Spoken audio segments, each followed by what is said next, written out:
मैं डॉक्टर भामा अग्रवाल आपके अपने यूट्यूब चैनल पर आपका स्वागत करती हूँ, अभिनंदन करती हूँ। आइए प्यारे बच्चों, आज हम रामधारी सिंह दिनकर द्वारा रचित कविता चांद और कवि का अध्ययन आरंभ करते हैं। इस कविता में कवि और चांद को संवादात्मक शैली में हम पाते हैं। चांद कवि को संबोधित करते हुए कहता है कि मानव बड़ा अद्भुत प्राणी है। वह अपनी कल्पनाओं के कारण नित नई उलझनों में फंसता रहता है और अपने लिए नए संकटों को जन्म देता है। तब कवि उसके इस व्यंग का जवाब देते हुए कहते हैं कि यह कल्पना ही है, जिस कल्पना ने उसे ऊंचाइयों की शीर्ष तक पहुंचाया है। इसी विषय पर बातचीत करते हुए आइए हम इस कविता का अध्ययन करते हैं। पद संख्या 3। आदमी का स्वप्न है वह बुलबुला जल का, आज बनता और कल फूट जाता है, किंतु तो भी धन्य ठहरा आदमी ही तो बुलबुलों से खेलता कविता बनाता है। प्रसंग प्रस्तुत पद हमारी हिंदी की पाठ्य पुस्तक हिंदी भाषा एवं आधुनिक कविता में संकलित राष्ट्र कवि रामधारी सिंह दिनकर द्वारा रचित चांद और कवि नामक कविता से लिया गया है। संदर्भ: यहाँ आकाश में घूमने वाला चांद, जो अपने आप को मनुष्य संस्कृति के बनने और बिगड़ने के दृश्यों और कार्यों का साक्षी मानता है, अपने स्थायित्व को सार्थक और मनुष्य की कल्पनाशीलता को, मनुष्य के सपने देखने की आदत को अनुचित मानकर उस पर व्यंग करता है, उसे अपमानित करता है, उसका तिरस्कार करता है और कवि को कहता है कि शब्दों के अर्थ स्वप्न, सपना, बुलबुला, पानी में उठने वाला झाग का गोला, धन्य, श्रेष्ठ, उत्तम।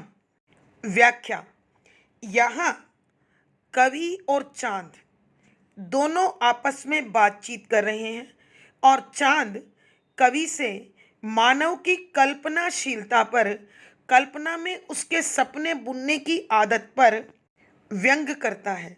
वह कवि से कहता है कि यह आदमी अजीब प्राणी है, निरंतर कल्पनाओं में खोए रहना, इन कल्पनाओं में नए नए सपनों को बुनना और उन सपनों को पूरा करने के लिए अनेक उलझनों से घिरना, मुसीबतों में पड़ना उसे बड़ा भाता है, रुचिकर लगता है। आगे चांद कहता है कि ये आदमी के सपने, ये कल्पना निर्मित दृश्य क्या है, उनका कोई अस्तित्व नहीं है, क्योंकि आदमी का स्वप्न है वह बुलबुला जल का, आज बनता और कल फूट जाता है। कि हे कवि, जानते हो आदमी के ये सपने पानी के बुलबुले के समान क्षणिक होते हैं, नश्वर होते हैं, अनिश्चित होते हैं। ये आज मनुष्य के द्वारा बुने जाते हैं, बनाए जाते हैं, आँखों में सजाए जाते हैं और कल जब सत्य के धरातल पर, जब यथार्थ के धरातल पर, जब हकीकत के पथ पर बढ़ना पड़ता है तो ये सपने टूटकर बिखर जाते हैं। मनुष्य रोज अपनी आंखों में नए नए सपने सजाता है। ये सपने उसके जीवन में केवल कल्पनाओं में ही स्थान रखते हैं, यथार्थ का सामना करते ही ये मिटने लगते हैं, समाप्त होने लगते हैं। रोज रोज देखे जाने वाले ये सपने और मानव की कल्पनाएं बनती भी रहती हैं और बिगड़ती भी रहती हैं। मानव न जाने मन में कितने सपने सजाता है, लेकिन उसके ये सारे सपने कभी भी साकार नहीं होते, सफल नहीं होते। लेकिन फिर भी यह मनुष्य संपूर्ण जीव जगत में सर्वश्रेष्ठ है, क्योंकि उसी में इतनी हिम्मत है कि वह इन बुलबुलों से खेलने की ताकत रखता है। उसका मानव होना ही उसका सबसे बड़ा गुण है। वह जीवन में बहुत कुछ खोने के बाद भी कभी टूटता नहीं है, बिखरता नहीं है। वह हार नहीं मानता है और लगातार इन बुलबुलों जैसे सपनों से, अस्थिर सपनों से खेलता है और नई नई कविताओं का सृजन करता है।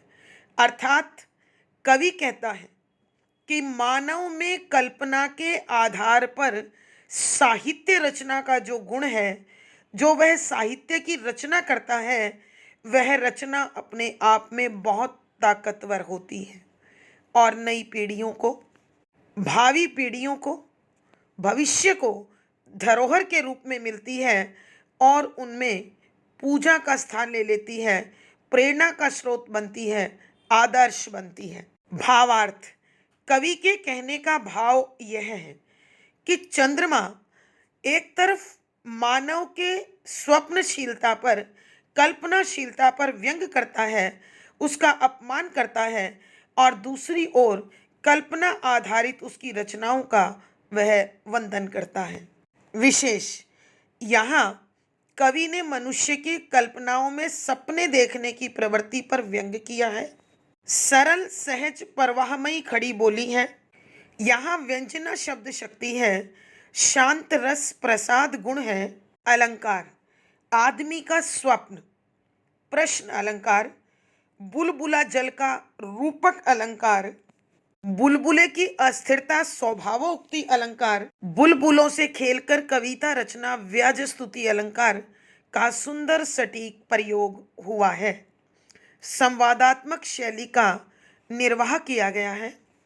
पद संख्या 4।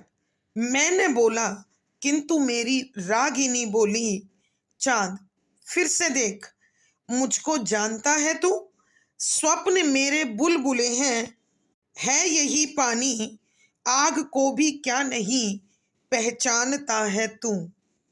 प्रसंग, प्रस्तुत पद हमारी हिंदी की पाठ्य पुस्तक हिंदी भाषा एवं आधुनिक कविता में संकलित राष्ट्रीय कवि रामधारी सिंह दिनकर द्वारा रचित चांद और कवि नामक कविता से लिया गया है।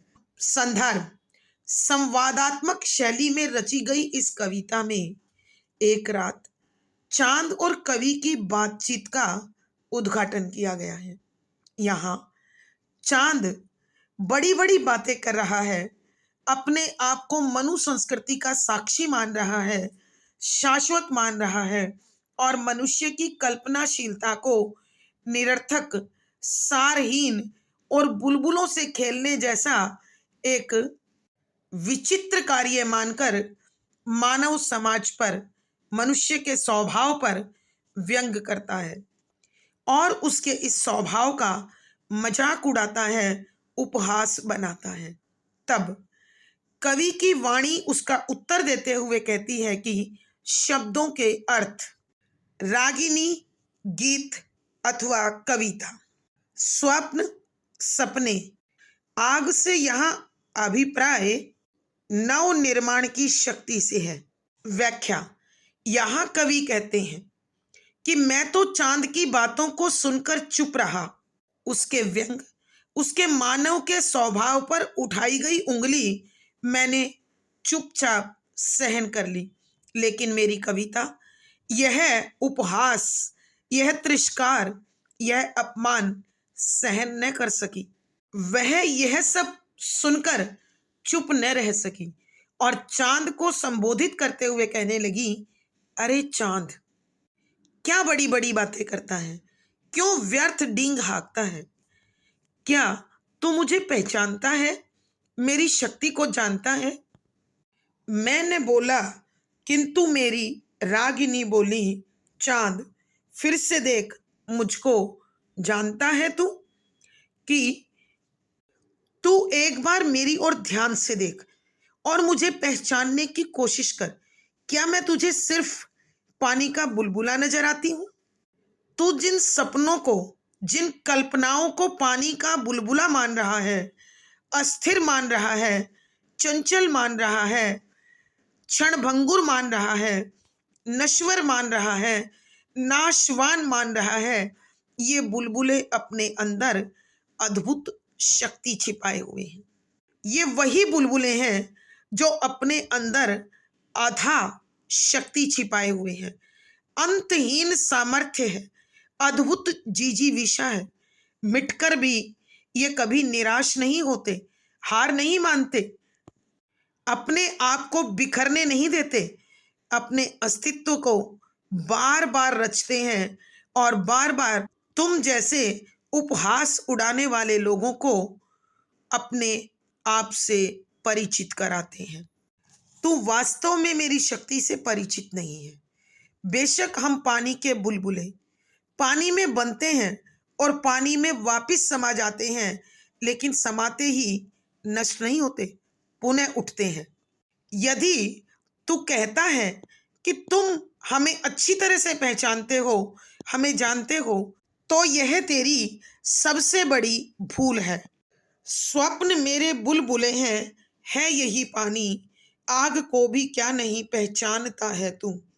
कि जिन सपनों को तू बुलबुले समझ रहा है, ये इसी पानी से निकले हैं और इसी पानी में विलीन हो जाते हैं, इसी में समा जाते हैं और फिर इसी पानी से बनते हैं और इसी में अपना स्थायी निवास, स्थायी स्थान बनाए रखते हैं। और तू क्या इस पानी में छिपी हुई आग को नहीं पहचानता? क्या इन बुलबुलों की ताकत को नहीं पहचानता? इस कल्पनाशीलता को नहीं पहचानता? इस सपने देखने की आदत को नहीं पहचानता? ये कल्पनाएं ही हैं, ये सपने ही हैं जिन्होंने सारे संसार को एक नया रूप, रंग, एक नया आकार दिया है। इनमें युग बदलने की ताकत है। ये सपने ही, ये कल्पना ही वो रचनाएं हैं जिसने समय समय पर विभिन्न प्रकार के भाव जगाए हैं और उन भावों के आधार पर क्रिया करने पर सारे जग को प्रेरित भी कर दिया है। कल्पनाओं से बनी इन रचनाओं में नव निर्माण की ताकत भी है और संहार की ताकत भी है, बदलाव की ताकत भी है, परिवर्तन की ताकत भी है। भावार्थ, कवि के कहने का भाव यह है कि कवि की कविता चांद को संबोधित करते हुए कहती है, चांद, मैं अपनी कल्पना के बल पर इस संसार में नव निर्माण भी कर सकती हूँ और विनाश भी कर सकती हूँ। दोनों सृजन और संहार मुझ में ही पलते हैं, मुझ में ही रहते हैं। विशेष यहाँ कवि ने कविता की ताकत पर प्रकाश डाला है। सरल, सहज, प्रवाहमयी खड़ी बोली है, व्यंजना शब्द शक्ति है, शांत रस प्रसाद गुण है, अलंकार। यहाँ रागिनी बोली मानवीकरण, चांद, तू संबोधन अलंकार, स्वप्न मेरे बुलबुले रूपक अलंकार, प्रश्न आदि अलंकारों का बड़ा सुंदर सटीक प्रयोग हुआ है। संवादात्मक शैली का निर्वाह किया गया है। आज की कक्षा में प्यारे बच्चों इतना ही। अगली कक्षा में फिर मुलाकात होगी। आशा है पढ़ा गया विषय आपको समझ में आया होगा। अपने भाव एवं विचार कमेंट बॉक्स में अवश्य लिखें।